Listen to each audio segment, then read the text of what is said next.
Hello everyone, my name is Camille. I'm the owner of Morfosoaps. Thank you very much for joining me with this soap making video today.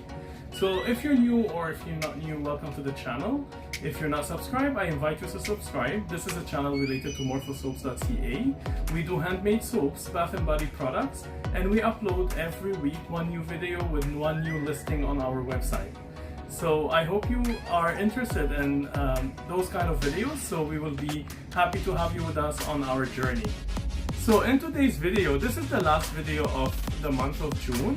Now it is the last but not the least. So we are celebrating another heritage for this series, and then next week we're gonna be doing a new series, a new theme for the month of July. Stay tuned, it's gonna be interesting as well. Now in today's video we are celebrating Canada, which is the country that granted us the citizenship, and we are proud to be Canadians, me and my family. So we are living here and we are Canadians, so we are celebrating Canada Day, which happens to be July 1st in few days. So that's why we're also doing the flag of Canada today. So I will show you the picture of the flag. And here is the end result. That's the soap. I believe that maple leaf is so cute in the middle, and then we have the white and the red.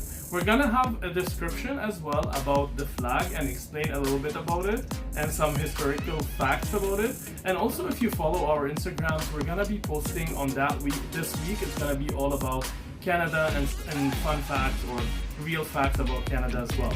So without further ado, I'll keep you to watch the video. You're gonna see the layers, you're gonna see the challenges that I've been through doing this soap. It wasn't very easy as I thought, but I'm really happy with the end result, and I really enjoyed doing it. So ladies and gentlemen, the Canada flag, or the flag of Canada soap by Morfosoaps today.